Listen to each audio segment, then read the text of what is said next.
If I see one more comment about someone talking about 6ix9ine, I'm gonna get mad. Stop talking about it. I don't want to hear about it. I don't want to hear a theory about it. I don't want to hear none of that. Oh, it was this. Oh, yo, Red. Yo, Red. Listen, boy, listen. Stop that, okay? You guys are causing me a lot of trouble, okay? Detectives came to me already, okay? Like, it's getting ridiculous. They're going to my mom. Like, this is a big problem. If you guys keep going with this Island Boy stuff, I promise you I'm gonna get mad. The Island Boys are now under the radar of a full-blown federal investigation, a situation that has the entire hip-hop scene rattled and their careers hanging by a single, thin thread. Behind the viral image, the loud personalities, and those wild, neon-coded dreads, rumors suggest these Florida twins were allegedly involved in a strategic home invasion ring, a move that reportedly triggered federal agents to show up at their doorstep with warrants, flipping their lives inside out overnight. The truth behind what led the feds to their door is darker, deeper, and more layered than anyone ever expected.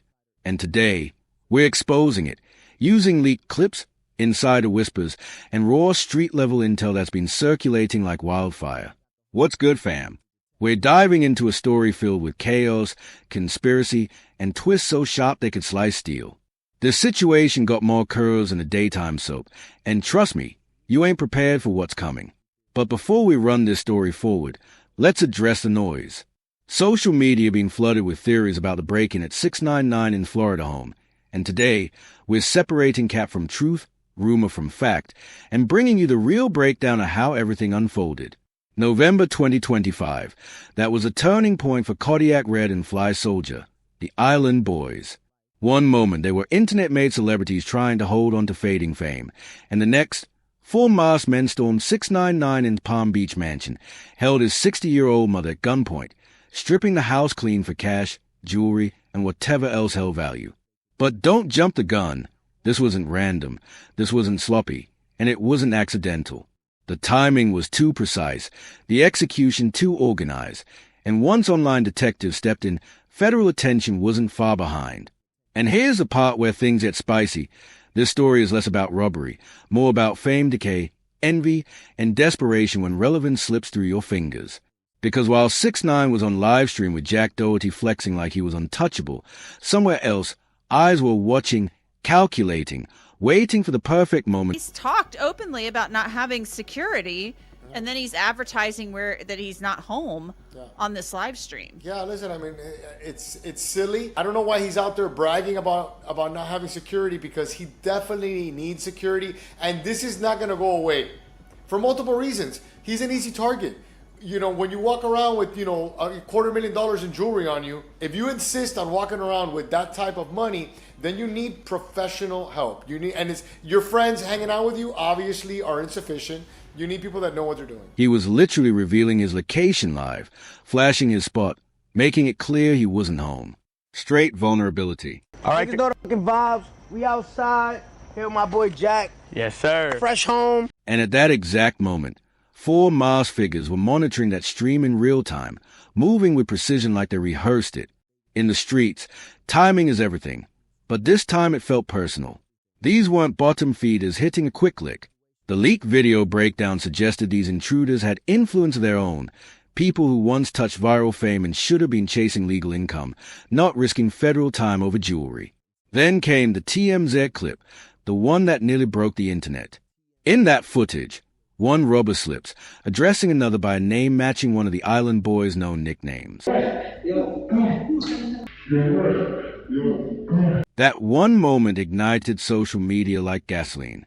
People began zooming frames, enhancing audio, playing CSI at home, breaking down movement patterns, posture, body language, even the swag in their walk. The mannerisms matched previous Island Boys videos almost too closely. Fans started comparing how they swing their arms, how they stand mid-conversation, analyzing every tiny tick. But the detail that shook everyone was the jewelry. A chain seen on one of the robbers closely matched the distinctive piece Kodiak was flexing in recent IG posts. Same engraving, same build, not something easily duplicated. That's when feds reportedly locked in. Their financial downfall added motive like gasoline on flame, going from viral earnings to barely being booked. Meanwhile, 6ix9ine still swimming in millions despite controversy, still flaunting wealth like a trophy. That gap creates hunger, and jealousy breeds action. I think if God forbid it doesn't go in your guys' direction, for real, I think you guys take all of your jewelry assets and invest it in something. So you guys will never ever be broke again. Hey, George, hold on. No, hold on. No, This is a podcast. No. Here, I'm moving for you. I was giving you nice advice, bro. That money well dried fast, and watching someone else shine while you fade can twist the mind. When claims began stacking, one of the island boys responded, and his reaction told its own story. No calm denial. Instead, panic-laced with detail nobody even requested. 6.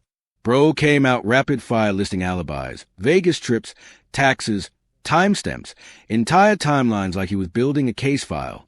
That kind of over-explanation hits different, like he felt the noose tightening before anyone even tugged it. Stop mentioning me in your videos. Stop. Or whatever videos you're mentioning me in, stop mentioning me in the comment section. Stop! Stop, you understand me? Defensive energy was loud. Why clear your name so aggressively if you're clean? Then, frustration. He begged people to stop mentioning the case, angry at theories, shutting down discussion like it burned him. The breaking point came when he admitted detectives arrived to question him, even reaching out to his family. Once feds knock, rumors stopped being rumors. The fact that his own mother was questioned shows how serious this became. His voice, his body language, stressed, not dismissive, not secure, pressured, cornered. Meanwhile, 6ix9ine dropped a curveball, telling Aiden Ross he doesn't believe the Island Boys were involved. His story flipped the narrative entirely. Hey, for anyone that's saying that I had robbed somebody's house, 6ix9ine, Red is in the west coast of Florida, and I was in Vegas. I just got to Florida, just now. I'm riding a taxi. I just got to Florida. What you saying? You tripping? I ain't robbed nothing, man. 6ix9ine insisted the culprits weren't them, claiming he witnessed features that didn't match the Island Boys at all. No tattoos, different face build, more like neighborhood kids. His denial was detailed, like he memoized every second. I see one more comment about someone talking about 6ix9ine, I'm gonna get mad. Stop talking about it. I don't want to hear about it. I don't want to hear a theory about it. I don't want to hear none of that. Oh, it was this. Oh, yo, Red. Yo, Red. Listen, boy, listen. Stop that, okay? You guys are causing me a lot of trouble, okay? Detectives came to me already, okay? Like, it's getting ridiculous. They're going to my mom. Like, this is a big problem. If you guys keep going with this Island Boy stuff, I promise you I'm going to get mad. But here's where confusion hits. The street evidence and 6ix9ine's testimony do not align. Voice matches, jewelry matches, mannerisms, online silence, fed questioning, all pointing one direction. Yet 6ix9ine says otherwise. Someone is either hiding truth, or the internet got tangled in coincidence. And why would 6ix9ine redirect blame? Maybe to avoid war. Maybe to protect someone. Maybe for optics. In the streets, silence can be safety, and revealing truth can make new enemies.